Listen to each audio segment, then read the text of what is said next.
स्वागत है आप सभी का स्लीपी क्लासेस में। और आज हम डिस्कस करते हैं स्टैटिस्टिक्स। ठीक है दोस्तों, स्टैटिस्टिक्स में आपको मैं जैसे आज के लेक्चर में मैं छोटे छोटे टुकड़ों में तोड़ दूंगा लेक्चर, चाहे चाहे बिल्कुल छोटे लेक्चर्स हों, लेकिन आपको समझने में आसानी रहे। मीन मीडियन मोड बताता हूँ। मीन मीडियन मोड देखने में बहुत सिंपल है, लेकिन कई बार ऐसे सवाल आए हैं कि बच्चे कंफ्यूज हो जाते हैं। इसमें आपने मार्क्स लूज नहीं करने।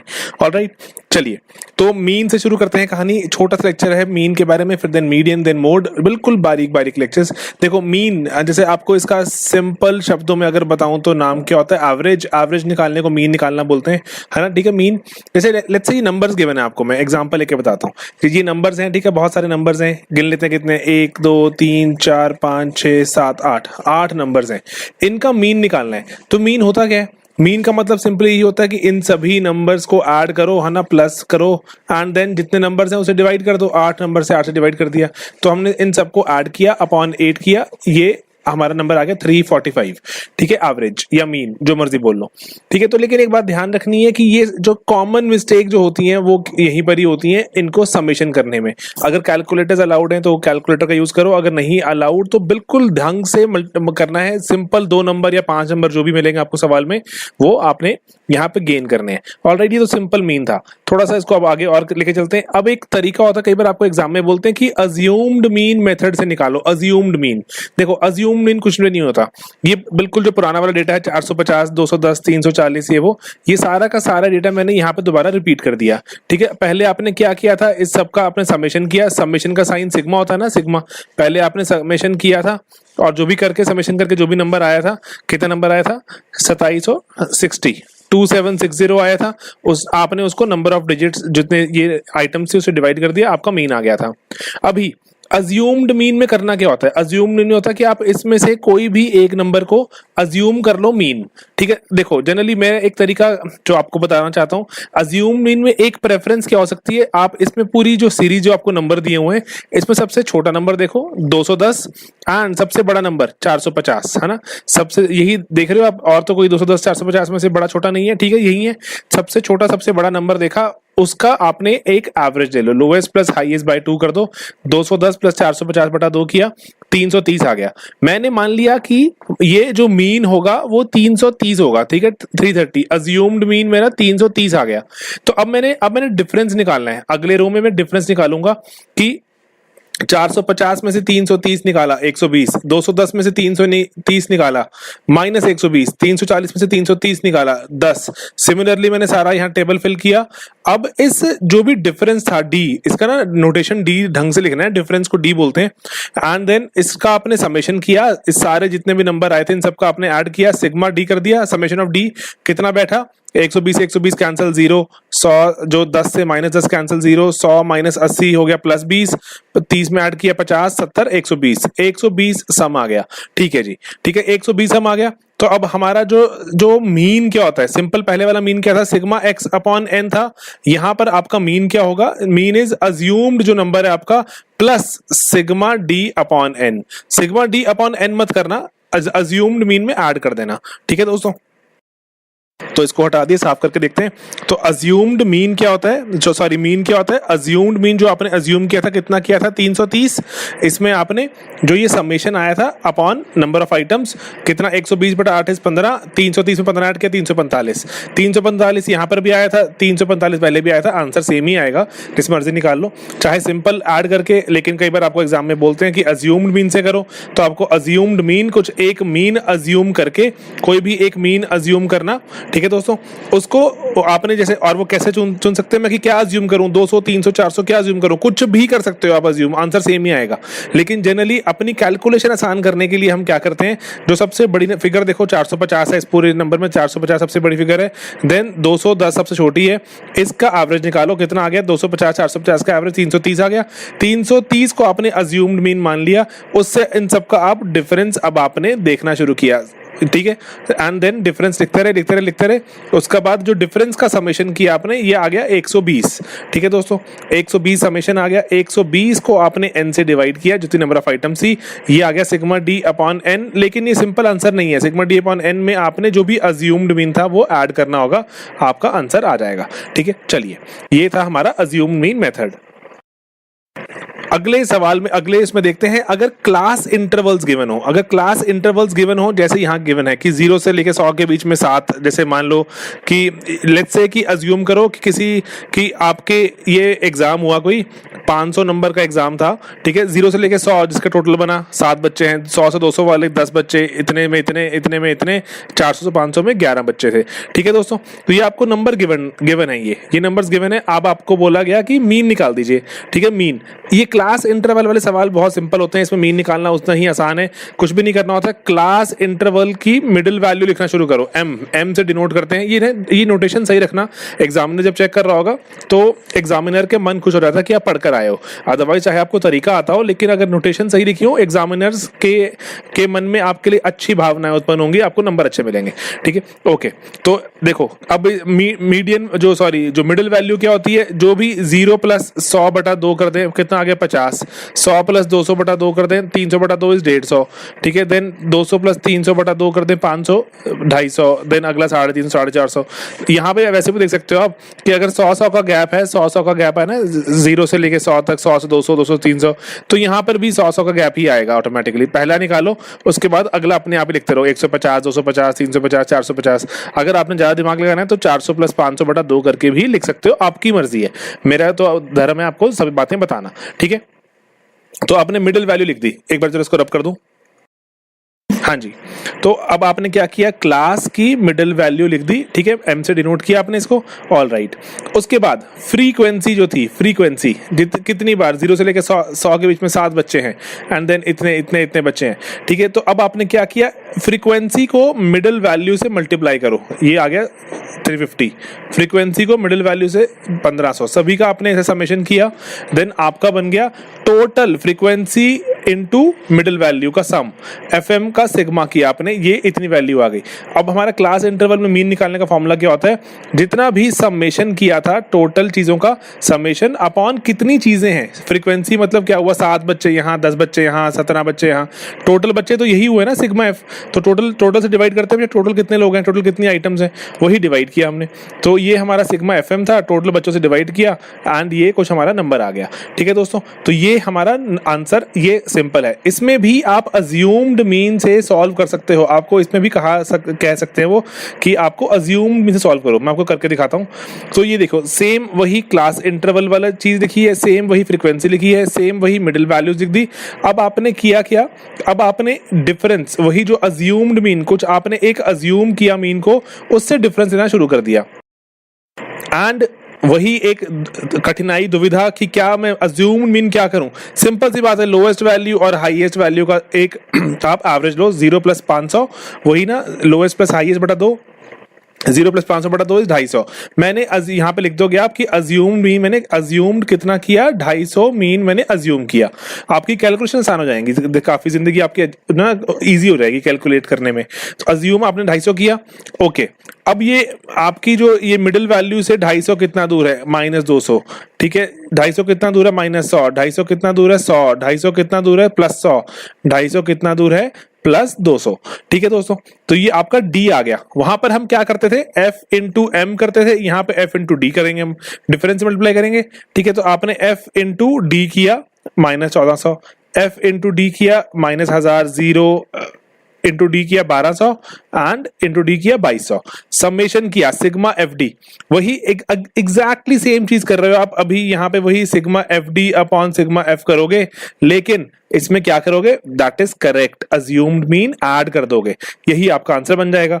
अज्यूम्ड मीन ऐड कर दिया, सिग्मा एम डी, जो भी आपका जो एम डी लिख दिया यहाँ पर एफ डी है, ठीक है, sigma F D upon sigma F कर दोगे, तो दैट इज इट, आपका आंसर आ गया 1000 बटा 57 किया, वैल्यू आ गई 17.54, 250 में ऐड कर दिया 267.54, यही आंसर था पिछले पेज पे भी देखें, यस 267.54 ही आपका आंसर है, ठीक है दोस्तों। तो ये छोटा सा एक हमारा अटेम्प्ट है आपको बिल्कुल एक एक छोटी छोटी चीज पढ़ा देते हैं, एग्जाम में जैसे भी सवाल आए आपको आना चाहिए। अज्यूम्ड मीन मेथड में कुछ भी नहीं करना होता, जो अब अज्यूम करते हो नंबर को, अज्यूम करने का तरीका भी हमने देख लिया एक क्योंकि जनरली अज्यूम कैसे किया जाए कोई बात नहीं करता इस पर, तो लेकिन हमने अपने खुद के तरीके निकाल लिए कि जो भी लोएस्ट हाईएस्ट वैल्यू दिखे उसके बीच उसको डिवाइड करके देखो, मतलब बटा 2 करो, एवरेज निकालो, वही अज्यूम कर लो, चीजें आसान हो जाती हैं। ठीक है, एंड देन बाकी फॉर्मूला तो बहुत ही आसान है, सिंपल एवरेज निकालनी है। सिंपल एवरेज क्या होता है कि सब चीजों का सम किया अपॉन कितनी चीजें हैं, है ना। अगर आपने कुछ अज्यूम्ड मीन किया हुआ है, अज्यूम मीन में डिफरेंस करके इसमें अज्यूम मीन में ऐड करना पड़ेगा। क्लास इंटरवल की बात हो रही थी, तो ये आपने क्या किया था, वहां पर मिडिल वैल्यू इनटू जो आपके फ्रीक्वेंसी थी, middle value into frequency upon sigma frequency, ये वाला था। अगर आपने अज्यूम किया हुआ है तो ये आपका यहाँ पे एफ की जगह क्या हो जाता है, सॉरी एम की जगह क्या हो जाता है, डी हो जाता है। ठीक है, एंड अज्यूम्ड मीन ऐड करना पड़ता है। तो एक बार इसको लेक्चर को दोबारा देख लो, 3 बार देख लो, आराम से चीजें याद हो जाती हैं। पेपर में 2-3 बार सवाल भी आ चुके हैं ऐसे, जो स्टेट पीसीएस वगैरह में तो बहुत ऑफन पूछे जाते हैं, पहले यूपीएससी पूछता था, लेकिन अदरवाइज बहुत जगहों पे यूज होता है, आपको ये आराम से निकल जाएगा। ठीक है, नेक्स्ट लेक्चर में हम बात करते हैं मीडियन के बारे में। ठीक है, चलिए आइए जल्दी मिलते हैं, बाय बाय। हेलो दोस्तों, स्वागत है आप सभी का स्लीपी क्लासेस में, और एक और लेक्चर है अब ऑन स्टैटिस्टिक्स। मीडियन के बारे में बात करते हैं। देखो, मीडियन होती है जो बीच की वैल्यू, ठीक है, जो बीच में अगर मैं सभी लोगों को लाइन से अरेंज कर दूं किसी एक भी ऑर्डर में, या असेंडिंग या डिसेंडिंग, जो सबसे बीच में चीज आ रही होगी वो मीडियन कहलाएगी। ठीक है, तो ये मीडियन भी एक और तरीका होता है, जैसे मीन होता है, मीन इज एवरेज, सभी लोगों का एवरेज लेके चलें। लेकिन एवरेज में एक दिक्कत है। फॉर एग्जाम्पल एक क्लास की बात करते हैं, जैसे लेट्स से एमबीए की क्लास की, IIM अहमदाबाद की कोई क्लास की इमेजिनेशन करो, जहां पर बहुत महंगी महंगी लोगों की सैलरीज लगती हैं, जॉब्स ऐसी लगती हैं कि 2-2 करोड़ की सैलरी। लेकिन क्या पूरे, जैसे मान लो कि क्लास में अगर 100 बच्चे पढ़ रहे हैं, 100 बच्चों में से 2 बच्चों की सैलरी लग गई 2 करोड़ रुपए की, बाकी सबकी लगी है किसी की 15 लाख की, किसी की 20 लाख की, 15-20, 15-20, 17-18 ऐसे लग रही है, लेकिन किसी की 2 करोड़ की लग गई सैलरी। ठीक है, अब अगर एवरेज निकालेंगे तो एवरेज क्या होगा, क्योंकि सिंस 2 करोड़ रुपए के 2 लोग थे वहां पर, एवरेज बहुत ऊपर चली जाएगी, एवरेज चली जाएगी कुछ 40-42 लाख के आसपास। तो क्या सभी की सैलरी 40-42 लाख लगी है? मेजॉरिटी की सैलरी तो 17-18-20 लाख है। तो ये क्या करें, तो कहते हैं इसमें एक काम करते हैं, मीडियन की बात करते हैं, सभी की सैलरीज को लाइन से लगा देते हैं। अच्छा, ये रहा बच्चा 2 करोड़ वाला, ये एक और 2 करोड़ वाला, उसके पीछे पीछे पीछे पीछे पीछे पीछे ये थे कोई 10 लाख रुपए वाला सैलरी। सबसे बीच में कौन खड़ा है बीच में, तो उसकी बात करो। तो इसलिए ना मीडियन का यूज इस तरह से हो जाता है लाइफ में, कि अगर चीजें ना जिसमें आउटलायर्स हो, आउटलायर मतलब या तो कोई बहुत छोटी वैल्यू या कोई बहुत बड़ी वैल्यू, जो कि क्या करेगी, एवरेज को खराब कर देगी। तो इसीलिए मीडियन की बात होनी शुरू हुई। ठीक है, इसलिए मीडियन में करना क्या है, जैसे लेट्स से आपको अगेन वही नंबर्स गिवन है जो बहुत सारे 450, 210 वगैरह वगैरह, इनको पहले अरेंज करो, पहले किसी भी ऑर्डर में, चाहे असेंडिंग चाहे डिसेंडिंग, बस अरेंज करो ऑर्डर में। जैसे लेट्स से मैंने इसको असेंडिंग ऑर्डर में लगा दिया, सबसे पहले 210 आ गया, जो नंबर आते हैं ना उसको काटते रहा करो अपने, जैसे क्वेश्चन पेपर में जैसे भी, ताकि ना नंबर रिपीट ना हो जाए। 210 आ गया, उसके बाद आ गया 250, ठीक है जी, उसके बाद आ गया 320, ठीक है, उसके बाद 340 आ गया, देन 360 दिख रहा है मुझे, देन 400 दिख रहा है, एंड देन 430, देन 450। ये सभी मैंने असेंडिंग ऑर्डर में लगा दिए। अब सेंट्रल फिगर कौन सी है, 1 2 3 4 5 6 7 8, 8 चीजें हैं, 8 चीजें, 8 में सेंटर नहीं होता कभी। लेट्स से अगर ऑड नंबर ऑफ चीजें होती, लेट्स से अगर 5 चीजें होती, A B C D E, अगर अरेंज किए हुए मैंने लाइन से, मान लो ये असेंडिंग ऑर्डर में लगे हुए हैं, सबसे बीच में ये बैठा हुआ है, आराम से बताया था मैं C, लेकिन अगर मैं F लगा दूं एक, अब 1 2 3 4 5 6 चीजें हैं, बीच में कौन बैठा, C और D के कहीं बीच में आ रहा है सेंटर। तो इसीलिए मीडियन का फॉर्मूला भी क्या निकाल देते हैं, जितने भी नंबर ऑफ टर्म्स हैं उसमें 1 ऐड करो बटा 2। ठीक है, जितने भी नंबर ऑफ टर्म्स है 1 ऐड करो बटा 2। 5 नंबर ऑफ टर्म्स ही, तो 5 + 1 6, 6 बटा 2 इज 3, कि थर्ड टर्म जो है वो मीडियन है, थर्ड। ठीक है जी, नंबर ऑफ टर्म जब हो गई 6 हो गई, तो 6 + 1 बटा 2, ये क्या हुआ, 7 बटा 2 3.5वीं term, 3.5th term. 3.5th term क्या होता है, तीसरी और चौथी के एवरेज, जो थर्ड टर्म थी और जो फोर्थ टर्म होगी इसकी एवरेज। जैसे हमारे केस में क्या हो रहा है कि कितने नंबर ऑफ टर्म्स है, नंबर ऑफ टर्म्स है 8 में 1 ऐड किया, 9 + 1/2, 4.5th टर्म हमारा आंसर है। 4.5th टर्म तो कोई होती नहीं है, तो क्या करेंगे हम, 1 2 3 4, अच्छा चौथी टर्म ये, पांचवी ये, इसकी एवरेज 340 + 360 बटा 2, 350 हमारा क्या आ गया, मीडियन। ठीक है, मीडियन नंबर है ये, जो अगर मैं सीरीज को ऑर्डर को मैं लगा के छोड़ दूं तो सबसे बीच में हमारा 350 बैठा होगा, चाहे हमारी सीरीज का पार्ट नहीं है, कहीं दिख नहीं रहा, लेकिन मीडियन हमारा वही है। ठीक है दोस्तों, तो ये बात ध्यान रखनी है मीडियन की। अगर ऑड नंबर ऑफ टर्म्स होती हैं तो पक्का ही पक्का कोई बीच में टर्म दिख जाती है हमें, जो हमारी सीरीज का पार्ट होती है, और अगर इवन नंबर ऑफ टर्म्स होती हैं तो हमें दिक्कत आती है, तो बीच वाली टर्म हमें एवरेज निकाल के ही निकलेगी। ये बात क्लियर है? चलिए अगला देखते हैं, डिस्क्रीट सीरीज। जहां पर डिस्क्रीट सीरीज मतलब क्या होता है कि जैसे मान लो कि क्लास में बच्चों के वेट की बात हो रही है, 50 किलो के कितने हैं, 60 के, 65 के, 55 किलो के, 70 किलो के, 45 किलो के, कितने कितने बच्चे हैं जी? 50 किलो के 8 हैं, 60 किलो के इतने इतने इतने इतने इतने बच्चे बैठे हुए हैं, इतने इतने केजीज के। सबसे पहले तो ये क्या, ये किसी ऑर्डर में लगे हुए हैं? नहीं, ऑर्डर में लगे हुए, ऑर्डर में लगा देते हैं। ठीक है, तो मैंने वेट को ऑर्डर में अरेंज कर दिया, 45, 50, 55, 60, 65, 70। ठीक है जी, जैसे भी ऑर्डर होता है, ये तो मैंने 5-5 का गैप ले लिया। 5-5 का गैप नहीं भी होता, जैसे मर्जी गैप होता है, आप जैसे भी है ना उसको ऑर्डर में लगा दिया आपने। ठीक है जी, ऑर्डर में लगा दिया। उसके बाद 45 के साथ कितने बच्चे थे? 8 बच्चे लिख दिए। 50 के साथ थे जी अगेन 8 लिख दिए, जैसे जिसके साथ साथ कॉरेस्पॉन्डिंग जितने बच्चे थे वो लिख दिए। ऑलराइट, तो अब उसके बाद अब देखो कि आगे आगे अगर मैं आगे आगे बढ़ता रहूंगा तो नंबर ऑफ स्टूडेंट्स कितने आ रहे हैं, क्यूमुलेटिव फ्रीक्वेंसी निकालते हैं। क्यूमुलेटिव मतलब देखो जी 45 किलो तक कितने बच्चे हैं? वो कह रहा है सिर्फ 8। वो कह रहा है अच्छा 50 किलो से नीचे कितने हैं? 50 किलो से नीचे तो 45 वाले भी हैं, तो 8 + 8 है 16। ठीक है, अच्छा 55 से नीचे कितने हैं? 14 + 8 + 8 है 30। देन उसमें 7 ऐड कर दिया 37, 12 ऐड कर दिया 49, 12 ऐड कर दिया 61। क्यूमुलेटिव फ्रीक्वेंसी में क्या करते हैं? आगे आगे वाले टर्म्स ऐड करते हुए चलते हैं, बस दैट्स इट। क्यूमुलेटिव फ्रीक्वेंसी आती रहती है। ये बात क्लियर है? 8 देन 8 और 8 16, 16 और 14 30, 30 और 7 37, 37 और 12 49, 49 और 12 61। ठीक है जी, हमारी क्यूमुलेटिव फ्रीक्वेंसी आ गई। उसके बाद डिस्क्रीट सीरीज में भी अगेन सिंपल सा ही तरीका है कि जो भी आपकी क्यूमुलेटिव फ्रीक्वेंसी आई 61 आई हमारी यहाँ पर क्यूमुलेटिव फ्रीक्वेंसी, तो उसमें एक ऐड किया हमने। पहले क्या किया था? नंबर ऑफ आइटम्स प्लस 1/2 कर रहे थे ना, तो cumulative frequency number of items ही हो गए। कितने बच्चे हैं मेरे पास जी? हमारे पास बच्चे 61 है। 61 में एक ऐड किया 62, 62/2 किया 31 आ गया, है ना जी। अच्छा 31 जो 31 नंबर है, एक बार इसको मैं साफ कर रहा हूं, तो जो ये 31वां बच्चा है मतलब कि मीडियन इज 31st बच्चा। 31st बच्चा कहां पर आएगा? देखो जी, अगर मैं देखता 55 किलो तक 30 बच्चे पूरे हो गए थे, 31वां बच्चा कहां पर आ रहा है? 60 किलो से, जो 55 से 60 वाली रेंज है उसमें एक कोई मतलब एक बच्चा है जो 31, जो 31st बच्चा होगा ना, 31st बच्चा कौन सी? 30 तक तो बच्चे कहां थे हमारे पास? 30 तक तो बच्चे 55 या बिलो थे, है ना, 55 या बिलो। अब 31वां बच्चा कहां पर है? मतलब वो 60 किलो में होगा। 60th केजी वाला, जो 60 किलो वाला बच्चा है वो ही 31वां बच्चा होगा। तो हमें क्या बोलेंगे? कौन सा जोन बैठा है ये? 37 से कम वाला जोन। ठीक है, ओके। तो 37 जो हम जो 8, मैं अगेन रिपीट करता हूं ताकि आपको बिल्कुल क्लैरिटी रहे।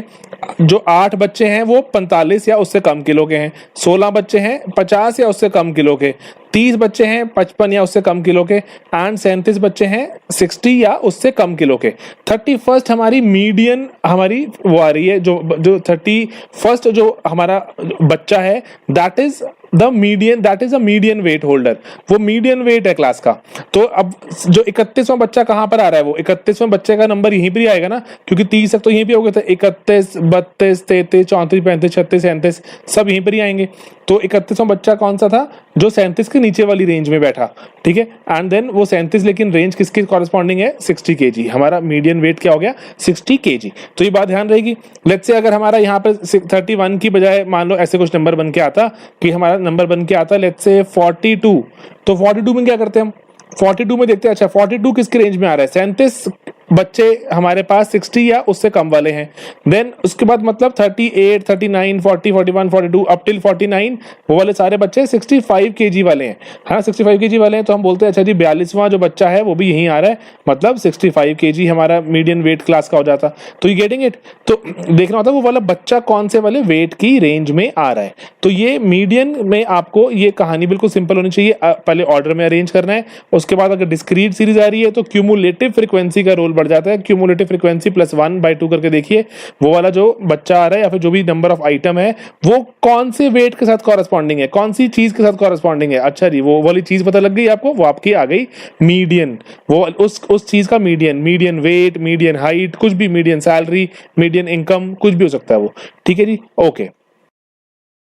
अब एक दोस्तों आखिरी चीज कॉन्टिन्यूअस सीरीज में देख लेते हैं। आपने डिस्क्रीट देख ली, कॉन्टिन्यूअस सीरीज में आपको पता है क्लास इंटरवल्स गिवन होते हैं। ये पेपर का एग्जाम का सवाल है, तो इसको सॉल्व कर लेते हैं। बहुत ही सिंपल सवाल होते हैं, बिल्कुल सिंपल। बस आपको एक फॉर्मूला एंड में बताऊंगा, मैं फॉर्मूला देखना है, लेकिन पहले समझ लो आइडिया कैसे निकालते हैं कि मीडियन निकाल कैसे रहे। इसमें आपको देखो क्लास इंटरवल लगे हुए हैं 50 से 60 के बीच में, जो जिनका वेट है इतने बच्चे, देन यहाँ पे इतने इतने इतने, आपको डेटा गिवन था। आपको बस इसका मीडियन वेट बताना था, ठीक है, सिंपल सी बात है, मीडियन वेट बताना है आपको। तो देखो इसमें करना क्या होता है, ये आपको क्वेश्चन में गिवन है, मीडियन वेट बताना है। अगेन जब भी मीडियन निकालना है, आपको पूरा टोटल नंबर बंदे चाहिए होंगे, कितने बंदे हैं उसका बटा 2 करके चेक करेंगे हम। तो क्यूमुलेटिव फ्रीक्वेंसी निकाल लो। क्यूमुलेटिव फ्रीक्वेंसी 10 में तो 10 ही है, उससे पीछे 10 plus 12 22, 22 plus 8 30, 30 plus 14 44, 40 plus 4 plus 5 is 6 50, 50 total, मतलब 50 बच्चे हैं हमारे पास। तो अब इसके बाद आगे देखें, अगर तो हमारे पास अब जब भी कंटिन्यूअस सीरीज आएगी, इसके पहले आपने अभी क्या देखा था, जितने भी थे उसमें आप एक ऐड करके बाय 2 कर रहे थे। इसमें ये नहीं करना बस, क्योंकि जो कंटिन्यूअस सीरीज में आपको एग्जैक्ट जो लोकेशन नहीं पता होती, आप सिर्फ और सिर्फ ये रेंज की बात कर रहे हो ना, ये रेंज है, ये क्लासेस हैं, तो इसमें +1 नहीं करना। तो जितनी भी आपकी क्यूमुलेटिव फ्रीक्वेंसी आई, कितनी है हमारी 50 बाय 2 करूंगा मैं, तो मेरा कितना आ जाएगा 25। दैट मीन्स 25th जो है, कहीं ना कहीं 25वां जो बच्चा है वो मीडियन वाले वेट की रेंज में है। 25th बच्चा कहां पे आएगा, 22 बच्चे तो यहां पर आ गए, एंड देन उसके बाद 23 24 25 26 28 29 30 तक बच्चे यहां पर है। दैट मीन्स 25वां बच्चा भी यहीं पर ही होगा, इस वाली रेंज में, 70 to 80 वाली रेंज में होगा, ठीक है। तो इसको थोड़ा ध्यान रख लेंगे। तो ये वाली रेंज हमारे लिए इंपॉर्टेंट है, 70 to 80। अब इसमें मीडियन निकालने का आपको मैं फॉर्मूला बता रहा हूं कि मीडियन निकालते कैसे हैं। बहुत ही सिंपल होता है मीडियन निकालने का फॉर्मूला। ये होता है कि आपको इसमें जो अपनी ये फॉर्मूला बस थोड़ा बस ध्यान रखिएगा, ठीक है, ये फॉर्मूला नहीं भूलना चाहिए हमें।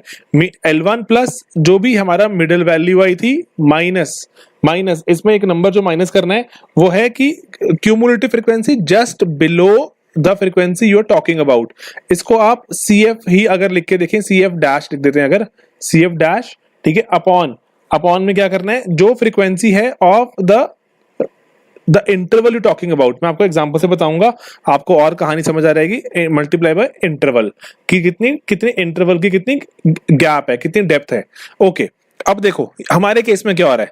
मैं आपको बिल्कुल शुरू से लेके चलता हूं। हमारे पास कुछ वेट गिवन था, हर एक जो इतने से इतने केजी के बच्चे, कितने बच्चे हैं हमें बता दिया, ठीक है जी। हमने क्यूमुलेटिव फ्रीक्वेंसी निकाली टोटल, ओके, ये आगे 50 बच्चे आगे टोटल। 50 को हमने बटा 2 किया, +1 नहीं करना होता, हमने यहाँ पे बात नोट करी, +1 नहीं करना होता, बटा 2 किया, 25 आ गया, ठीक है जी। तो 25वां बच्चा कहीं ना कहीं मीडियन बच्चा है, लेकिन उसका भार कितना है एग्जैक्टली देखें तो हमें भार निकालने के लिए पूछा हुआ है इसने। तो क्या किया हमने, 25वां बच्चा देखा आता कहां पर है, 22 तक तो यहाँ आ रहे थे, तो हमने 25वां बच्चा देखा ये 30 की कैटेगरी में कहीं ना कहीं आ रहा है, ठीक है। अब हमें एक ये फॉर्मूला पता था, अब हमें ये फॉर्मूलाज में नंबर प्लग इन करने हैं। तो करना क्या है हमने, L1 इज जो भी आप क्लास की बात कर रहे हो उस क्लास का लोअर वैल्यू कितनी है, ये L1 इज 70 में नंबर प्लग इन कर रहा हूं, ठीक है। L1 में मैंने 70 प्लग इन कर दिया, प्लस n/2 कितना आया था मेरा, 25 आया था, ठीक है, ये 25 प्लग इन कर दिया, माइनस CF डैश होता क्या है, जिस भी यहाँ पे अपने शब्दों में आप लिख लेना कहीं पे साइड में, CF डैश वो वाली फ्रीक्वेंसी है जिस आप क्लास इंटरवल की बात कर रहे हैं उससे जस्ट पहले तक की कितनी क्यूमुलेटिव फ्रीक्वेंसी थी हमारे से, इससे जस्ट पहले कितनी थी 22, तो हमने 25 में से 22 माइनस कर दिया, ठीक है जी। तो क्यूमुलेटिव फ्रीक्वेंसी डैश वाली कौन सी है, डैश वाली वो वाली क्यूमुलेटिव फ्रीक्वेंसी जो आप जिस फ्रीक्वेंसी की बात कर रहे हैं उससे जस्ट पहले वाली, ऑलराइट, ठीक है। 22 ऐड कर दिया हमने, वहां 22 लिख दिया, अपॉन F डैश मतलब आपकी फ्रीक्वेंसी में जो जिस आप क्लास की बात कर रहे हैं उसमें कितनी फ्रीक्वेंसी है, उसकी फ्रीक्वेंसी जी सर 8 है, ठीक है, 8 फ्रीक्वेंसी, उसमें 8 बच्चे बैठे हुए हैं, मल्टीप्लाई बाय क्लास की डेप्थ, क्लास की मतलब इस वाली जो क्लास बोलते हैं इसको 70 से 80 कितना हुआ 10, मल्टीप्लाई बाय 10, इसको 25 माइनस 22 किया तो 3/30 इंटू 8, 30/8 बैठा, 30/8 है कितना हुआ 15/4, 15/4 is 3.75, 70 plus 3.75 is 73.75 is your median weight of the जो भी क्लासरूम था, ये स्कूल था जो भी था उसका, ऑलराइट। तो आगे यूनिट लगा दिया करो तो बेटर रहेगा। तो this is how we do it. तो ये वाली चीज इसमें तो याद करने वाली थोड़ी सी इंपॉर्टेंट है, पेपर से पहले बहुत सिंपल होती है वैसे एंड, लेकिन सबसे इंपॉर्टेंट पॉइंट ये वाला, एग्जामिनर चेक करेगा कि आपने +1 तो नहीं किया। कंटिन्यूअस सीरीज में मीडियन में कभी भी ऐसा मत करना, ठीक है, +1 नहीं करना। प्रीवियस वाला में जैसे अगर आप देखो डिस्क्रीट सीरीज में करते हैं हम, ठीक है, जहां पे क्लास की बात नहीं हो रही, एंड अदरवाइज नॉर्मल नंबर में तो करते ही हैं। सिर्फ और सिर्फ कहां, कंटिन्यूअस सीरीज जहां पर कंटिन्यूटी आ रही है, जहां पे क्लास की बात हो रही है, वहां पर हम ऐसा नहीं करेंगे +1, क्योंकि क्लास में हमें पता नहीं होता एग्जैक्टली कौन से नंबर की बात हो रही है। 70 से 80 में कुछ भी वेट हो सकता है, हमें पता नहीं कौन सा वाली की बात हो रही है, इसलिए हम +1 नहीं करते। ठीक है दोस्तों, बस ये बात थोड़ा ध्यान रखना। बाकी सब कुछ तो काफी आसान है, नंबर आराम से इसमें लोग जो खींचते हैं पूरे में से पूरे नंबर आते हैं। ठीक है, ओके। प्रैक्टिस भी आप कर सकते हैं, कोई जैसे किताब देख सकते हैं, और जैसे स्पेक्ट्रम की बुक आती है उसको देख सकते हैं आप, और स्टैटिस्टिक्स के लिए आराम से आपकी प्रैक्टिस भी होती रहेगी। कुछ है इंपॉर्टेंट टॉपिक्स मैं आपको कराता रहूंगा। ठीक है, ओके। नेक्स्ट हम लेक्चर में करेंगे मोड की बात। तब तक के लिए अलविदा, bye bye, good night. Hello दोस्तों, स्वागत है आप सभी का स्लीपी क्लासेस में एक बार फिर। और इस पर्टिकुलर वीडियो में हम बात करेंगे किसकी, मोड की। हमने मीन और मीडियन देख लिया, अभी बारी है मोड की। तो मोड जैसे चीज़ क्या होती है, मोड मतलब जो वैल्यू सबसे ज़्यादा बार रिपीट होगी, ठीक है, जो सबसे ज़्यादा बार रिपीट होगी या सबसे ज़्यादा फ्रीक्वेंटली जो चीज़ नज़र आएगी उसको मोड कहा जाता है। जैसे आप इसका ना प्रैक्टिकल यूज़ समझिए कि प्रैक्टिकल यूज़ कहाँ होता है। लेट्स से कि आपको अगर लेट्स से आप एक कार मैन्युफैक्चरर हैं, आप गाड़ी बनाते हैं, ठीक है, आपकी गाड़ी बनाने की कंपनी है, एंड आपको देखना है कि कौन से कलर की गाड़ी मैं ज़्यादा बनाऊं जो ज़्यादा बिकती हो। तो आपको मीन निकालने से, मीडियन निकालने से कुछ फ़ायदा नहीं होगा, आपको मोड निकालना पड़ेगा। जैसे आपको लेट्स से आपने रिसर्च करी, आपने देखा अच्छा 5 कलर की गाड़ियाँ थी, लेट्स से एक वाइट कलर की कार थी, एक रेड कलर की गाड़ी, एक ब्लैक कलर की, एक येलो कलर की, लेकिन 100 में से देखा गया 70 गाड़ियाँ वाइट बिकती हैं। तो मोड क्या हुआ, जो वैल्यू सबसे ज्यादा बार रिपीट होगी, है ना, वाइट। तो आप वाइट गाड़ियों पर ज्यादा फोकस करोगे, अपनी मैन्युफैक्चरिंग ऐसे करोगे। कपड़ों पर वैलिड है कि कौन से साइज के टी शर्ट ज्यादा बिकती है ना, मोड। जूते कौन से ज्यादा साइज के बिकते हैं, तो अकॉर्डिंगली आप उसी तरह से मैन्युफैक्चरिंग अपनी ज्यादा फोकस करोगे। तो गेटिंग इट, तो मोड क्या चीज है, जो वैल्यू सबसे ज्यादा बार नजर आए, मोस्ट फ्रिक्वेंटली। जैसे अगर इसे डेटा लगा हो यहाँ पर 2, 3, 7 ये वो है ना, बहुत सारा डेटा लगा हुआ है। तो इसमें कौन सी चीज सबसे ज्यादा बार रिपीट हुई है, जैसे 3 कितनी बार रिपीट हुआ, 3 बार रिपीट हुआ, थ्राइस, तो ये मोड हो गया। लेट्स से अगर यहाँ पे एक 7 भी होता तो 7 भी 2 बार आया, लेकिन 3 तो 3 बार आया, तो 3 मोड बन जाता। जो वैल्यू सबसे ज्यादा बार आएगी वही कहलाएगी मोड। ठीक है, ये बात ध्यान रखेंगे आप। ऑल राइट, ये तो बहुत ही सरल सिंपल सवाल हो गया, लेकिन let's just move on to a little different and difficult question. जैसे कंटिन्यूअस सीरीज, जैसे आपको ये, जैसे वही एक कोई किसी क्लास की बात हो रही है जिसमें बच्चों के वेट गिवन है कि 30 से 35 किलो में 5 बच्चे, 35 से 40 में 7 बच्चे, एटसेट्रा एटसेट्रा। तो आपको बताना है कि क्लास का वेट बताना है, जो मोड वेट क्या है, मोड वेट जो सबसे ज़्यादा बार रिपीट होता है। तो आपने यहाँ पर फ्रीक्वेंसी टेबल में जाके देखा सबसे ज़्यादा बार कौन सी वैल्यू, ये वाली वैल्यू रिपीट हो रही है, लेकिन कौन सा वेट, 45 से लेके 50 के बीच में, 45 to 50 के बीच में कौन सा वाला वेट, किसकी बात हो रही है जो सबसे ज्यादा बार रिपीट हो रहा है, उस पर यहाँ पर आपको डाउट है। फिर तो हम क्या करेंगे, उसके लिए एक सिंपल से एक फॉर्मूला यूज करते हैं।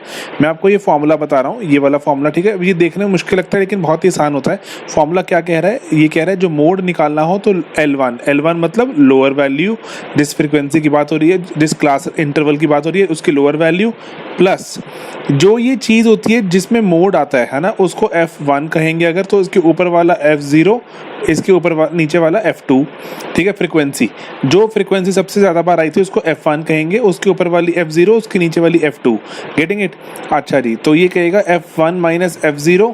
ऑल राइट, नीचे क्या था आपको मैं बताता हूँ, नीचे था F1 minus F0 plus F1 minus F2। ऊपर वाले से डिफरेंस, नीचे वाले से डिफरेंस। अब ना देखो, ये F1 2 बार ही आ गया, तो ये क्या बन जाता है, नीचे 2F1 बन जाता है माइनस F0 माइनस F2, ये कहानी बन जाती है। अदरवाइज क्या होता है, F1 इससे कितना ज्यादा है, F1 इससे कितना ज्यादा है, अपने ऊपर नीचे वाले से, ये देखते होते हैं।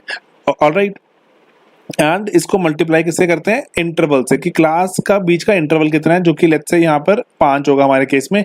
तो हम आंसर बनाने के ट्राई करते हैं, क्या आएगा हमारा आंसर आएगा 45 प्लस जो हमारा फ्रीक्वेंसी 9 है, ये वाली 9 माइनस ऊपर वाली frequency 3 upon 9 minus 3 6 plus 9 minus 7 2, ठीक है। या फिर आप इसको ऐसे लिख सकते हैं, अगर 2 इंटू 9 लिखते नीचे 2f1 माइनस 3 माइनस 7, ये क्या बनता 18, 18 माइनस 10 इज 8, यहाँ भी 8 ही आया अभी, तो हमारा आंसर क्या बन गया 45 प्लस 6/8 मल्टीप्लाई बाय कितना था इंटरवल 5, इसके बीच का गैप 5 था। तो दैट्स इट, आपने सॉल्व किया 48.75 आपका मोड वेट आ गया। ऑलराइट, तो ये बहुत मुश्किल चीज नहीं होती, बहुत ही आसान होती है। f1 minus f0 upon f1 minus f0 plus f1 minus f2, ये बात ध्यान रखनी है। मल्टीप्लाई बाय आई करना मत भूलना दोस्तों, ये लोग बच्चे भूल जाते हैं, पेपर में आंसर गलत हो जाते हैं। मल्टीप्लाई बाय आई ये नहीं भूलना, फॉर्मूला बस एक बार ना 2 बार लिख के देख लोगे, अपने आप याद हो जाएगा। f1 minus f0 upon f1 minus f0 plus f1 minus f2 multiply by i, ये आई मत भूलना, ठीक है। ये आपकी बन जाएगा मोड वैल्यू आ जाएगी जिस चीज की आपने जो ये निकाला उसके बाद। ऑलराइट, चलिए अपने नेक्स्ट क्वेश्चन पर आते हैं। ये थोड़ा सा मुश्किल सवाल होता है, this is called discrete series. तो डिस्क्रीट सीरीज में आपको क्या होगा, जनरली एक वैल्यू गिवन होगी और एक उसके साथ फ्रीक्वेंसी गिवन होगी, वैल्यू एंड फ्रीक्वेंसी, ठीक है। कि लेट्स से 10, जैसे लेट्स से कि अगर देखें कि 10 साल के कितने बच्चे हैं, वो कहेगा 3 बच्चे, 11 साल के 5, 12 साल के 6, 13 साल के 6, 14 साल के 4, 15 साल के 2, 16 साल का 1। तो आपने बताना है कि मोड की आपकी मॉडल वैल्यू क्या आएगी, मॉडल एज क्या आएगी यहाँ पर।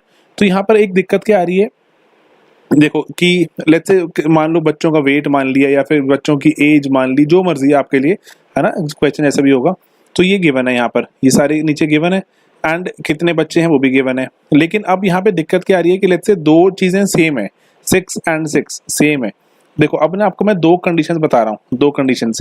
जब भी कभी ऐसे वेट लगा हो या फिर ना जो भी एज कुछ भी लगा हो एंड पैरेलली उसमें फ्रीक्वेंसी गिवन हो, तो आप उसका डायरेक्टली आंसर नहीं दे सकते। जैसे फॉर एग्जांपल लेट्स से यहाँ पर 6 ना होता, लेट्स से यहाँ पर आपका होता लेट्स से 2 होता, या फिर अब आपको एग्जांपल मानना ही है तो इसको 7 मान लीजिए, लेट्स से कि यहाँ 7 होता वैल्यू में, ठीक है। तो यहाँ 7 होता, तो अब यहाँ पे टेंशन क्या है कि देखो 7 बच्चे हैं जो 12, है ना, जो 12 साल के हैं, या जो भी आपने वेट माना है, एज मानी, जो भी था, 7 बच्चे जो 12 साल के हैं। तो ये तो ऑटोमेटिकली आपको दिख रहा है कि ये मोड होगा, लेकिन नहीं, मोड ऐसा इसमें ना, इन केसेस में मोड क्यों नहीं निकाल सकते ऐसा, क्योंकि जो ये बाकी वैल्यूज हैं जैसे 6 या 5, ये भी बहुत कम नहीं है, ऐसा नहीं है कि बहुत कम है ये इसको हम क्या बोलते हैं कि हेविली कॉन्सेंट्रेटेड है, एक नंबर के आसपास ये बहुत ही ज़्यादा हेविली कॉन्सेंट्रेटेड है। आपको यहाँ पर रिसर्च करनी पड़ेगी और ढंग से वैल्यू जो पूरी रिसर्च के बाद मेथड फॉलो करने के बाद ही आप मोड निकाल सकते हैं। Getting it? हमारे वाले केस में तो हुआ क्या, एक बार अब करता हूँ उसको मैं।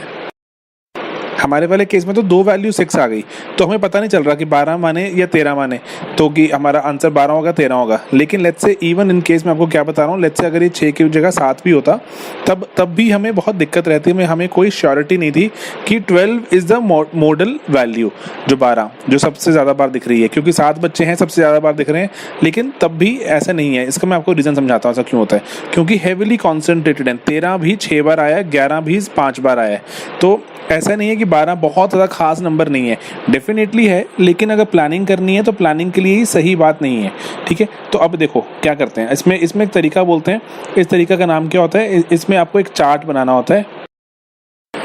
इसमें इसको अदरवाइज क्या कहते हैं, इसको ग्रुपिंग मेथड भी कहते हैं। आपको ना कभी एग्जाम में सवाल पूछें कि ग्रुपिंग मेथड के थ्रू आप मोड निकाल दीजिए, तो आप वैसे यही फॉलो करेंगे, ठीक है। आपके पास सबसे पहले ये वाला एक चार्ट बना होगा, सिंपल आप ये वाला चार्ट आपको बना होगा, बनाना होगा। जैसे ना ये नंबर गिवन है 10, 11, 12, 13, 14, 15, 16 एंड देन इनके साथ एसोसिएटेड वैल्यूज गिवन है। ऑलराइट, ठीक है जी। अब देखो करना क्या होता है, सिंपल सी चीज़ें हैं, 2-2 के पेयर बनाने हैं, 3-3 के ऐसे करके पेयर बनाते चलना है एंड आपके आंसर आते रहेंगे। देखो ये आपका सबसे ये है column number 1, then column number 2 आएगा, then 3 and so on so forth, ये आते रहेंगे। अब आएंगे कैसे, 3 और 5 को जोड़ा, पहला पेयर बनाइए, 3 एंड 5, मैं इसको रब करके साफ कर रहा हूँ, ठीक है दोस्तों। ओके, 3 एंड 5 को जोड़ा, 8 बन गया, ठीक है। पेयरिंग करके ना ऐड करते रहना, 6 और 6 को जोड़ा, पेयर बनाते रहो, पेयर शुरुआत मतलब 2 से होगी, 2 के पेयर, 6 एंड 6 12, 4 और 2 6, एक इकलौता रह गया, इसका कोई पेयर नहीं बना। ऑल राइट, अब नेक्स्ट राउंड में ये आपने इन दो चीज़ों का पेयर बना दिया, मतलब नेक्स्ट नीचे मूव किए, ठीक है। 5 और 6 का पेयर 11, ठीक है। 6 और 4 का पेयर 10, 2 और 1 इसका भी पेयर बन गया 3। ऑल राइट, अगर उसके बाद अगर आप नेक्स्ट नंबर पे अगर आप यहाँ पे इसका और इसका पेयर बनाते, वो पहले बना चुके हो 12, तो दैट मीन्स मूव ऑन। अब आपको क्या करना है, 3 के पेयर बनाने हैं। नेक्स्ट आपने क्या किया, 3 के पेयर बनाए, 3 5 6, 3 5 6 का पेयर बनाया, कितना बना 14। अगले 3 का बनाया, 6 4 2 बना 12, एक इकलौता रह गया, छोड़ दिया। देन रब कर एंड देन उसके बाद आपने अभी जैसे इन तीनों का एक पेयर बनाया था, इन तीनों का एक पेयर बनाया था, ये छोड़ दिया। मूविंग ऑन, नेक्स्ट ये आपने ये 3 का पेयर बनाया, क्या बन गया 5 6 11 हुआ, 11 and 6 17। ऑल राइट, देन उसके बाद नेक्स्ट 3 का पेयर बनाया, 4 2 1 is 7। ऑल राइट, उसके बाद आप अगर ये वाला 3 का पेयर बनाएं तो क्या कुछ वैल्यू अलग आ रही है? डेफिनेटली आएगी ना अलग वैल्यू, क्योंकि आपने अभी तक इन तीनों को ज्वाइन ही नहीं किया था। तो आपने क्या किया, 6 6 4 को इकट्ठा किया, कितना बन गया 12 और 4 16 16, ठीक है। उसके बाद अगले के लिए अवेलेबल ही नहीं, दैट्स इट, सिंगल नंबर आना शुरू हो गया, दैट मीन्स अब आगे जाने की जरूरत नहीं है, यही खत्म। मैं एक बार क्विकली रिपीट करता हूँ हमने किया क्या है। सबसे पहले आपने ये नंबर्स देखे, इनको फिर पेयरिंग करनी शुरू करी, पहला पेयर, दूसरा पेयर, तीसरा पेयर, अकेला रह गया, छोड़ दिया, ठीक है। उसके बाद ये वाले पेयर है ना, दो नंबर्स कंबाइन कर दिए पेयर, देन उसके बाद पेयर एंड देन ये भी पेयर बन गया। ऑल राइट, अगर आप ये तीसरा पेयर भी बनाते, अगला आप ऐसे शुरू करते, ऐसे वाली कहानी ये हम पहले कर चुके हैं, है ना, यहाँ पर कर चुके हैं ये वाली कहानी, तो इसमें ये चीज़ें रिपीट होनी शुरू हो जाती, कोई फायदा नहीं होता उसका। नेक्स्ट नंबर आपने 2 के पेयर बना के अब 3 के पेयर की बारी आ गई, आपने ये बनाए 3 का पेयर 1, देन ये अगला पेयर ये अकेला रह गया। ऑल राइट, देन उसके बाद नेक्स्ट 3 नंबर उठाए, दैट्स इट। एंड देन उसके बाद आप ये वाला 3 भी उठा सकते हैं, ये 3 आपने उठाए, ये अकेला रह गया, विच वॉज दिस नंबर, ठीक है दोस्तों।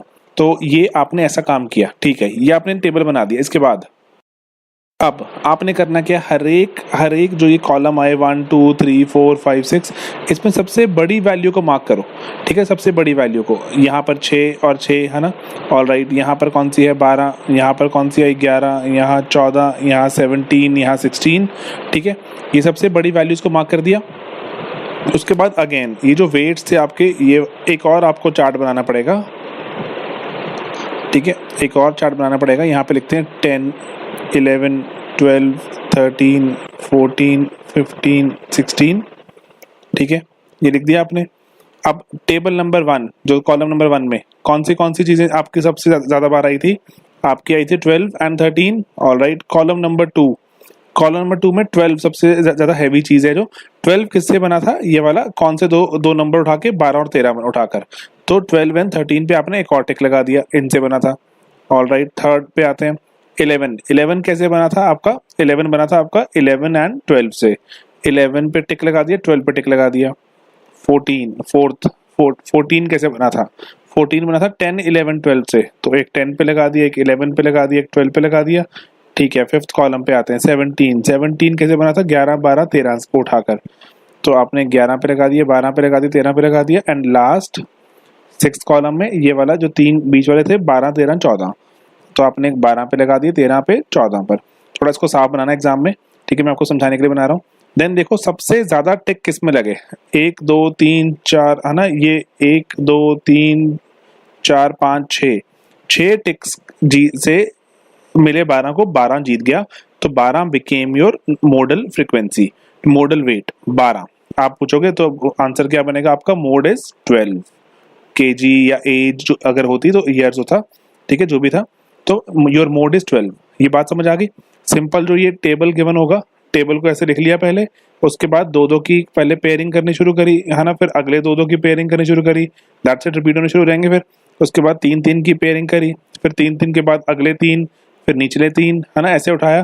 देन उसके बाद देखा सबसे बड़े नंबर्स उठाए, सबसे बड़े नंबर्स देखा, वो सबसे बड़े नंबर्स किन किन से बने थे, उनके आगे टिक लगाना शुरू किया, एंड देखा सबसे ज्यादा टिक किस में आए थे, वो आपका मोड होगा। ये ठीक है बात, कहानी। तो यही वही सेम चीज़ है, इसको दोबारा से मैंने यहाँ लिख दिया साफ करके। एक और आपको मैं एग्जांपल चाहता हूँ दिखाना, ताकि आपको ये जो डिस्क्रीट सीरीज में आपके एकदम पकड़ अच्छी हो जाए। जैसे हमारे पास एक और ये नंबर है, ठीक है, देखते हैं, आ जाओ। आप सिर्फ इस पर्टिकुलर चीज पे फोकस करो and try to solve it on your own. 5 minute लो, 10 मिनट लो, 15-20 मिनट लो, बस समझने की खुद से ट्राई करना। आपको ये नंबर्स गिवन थे, आप खुद से ही मोड निकालने की ट्राई कीजिए, ठीक है। ये क्वेश्चन एग्जाम में आया हुआ है, ये यूपीएससी में पूछा गया था, तो इसीलिए बहुत ही अच्छा क्वेश्चन है। तो इसीलिए आप इसको प्रैक्टिस भी करके देखें तो आपको काफी एक चीज अच्छी रियलाइज होगी। देखने में बिल्कुल कर्सरी ग्लांस में लग रहा है कि 36 है ना, ये वाला, ये 36 सबसे ज्यादा बार आ रही है फ्रीक्वेंसी, दैट मीन्स 20 आंसर होना चाहिए, लेकिन इसमें आंसर 20 नहीं आता, तो इसीलिए ये क्वेश्चन बहुत ही अच्छा बन जाता है, ठीक है। चलो मैं आपको सामने सॉल्व करने की ट्राई करता हूँ। 8 और 12 पहले पेयर बनाए, 8 और 12 20, 36 और 20 35 71, देन 28 18 46, ऑल राइट। नेक्स्ट 2 जोड़ने शुरू किए, नेक्स्ट 2 12 और 36 48, नेक्स्ट 2 20 35 28 63, 18 एंड 9 भी जुड़ गए 27, ठीक है जी। अगले 2 जोड़ूंगा, सेम नंबर आने शुरू हो जाएंगे, 71 46 आने शुरू हो जाएंगे। तो मैंने 3 जोड़ने शुरू किए, 8 12 36 56, ठीक है, देन 35 28 18 81, ये अकेला रह गया। उसके बाद नेक्स्ट नीचे मूव कर गए, 12 36 and 35 83, then 28 18 and 9 55, all right. कुछ का बचा नहीं है और एक बच गया बीच का एक और, ये है 36 35 28 99।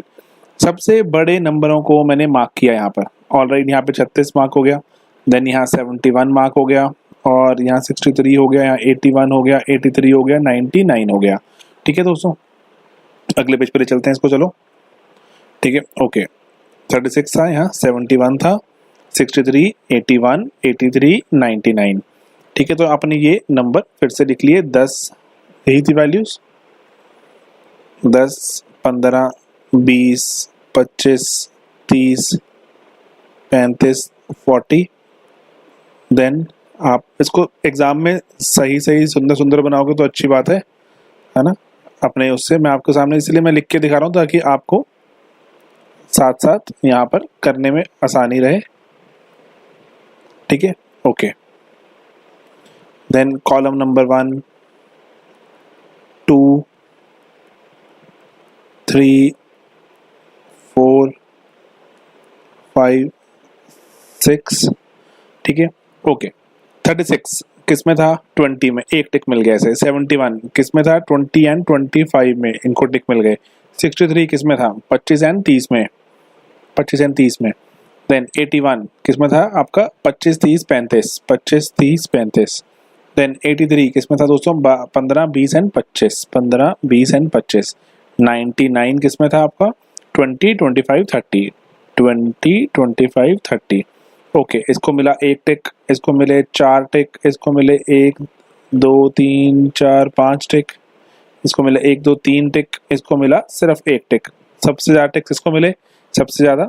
आंसर हमारा क्या आ गया, मोड इज 25।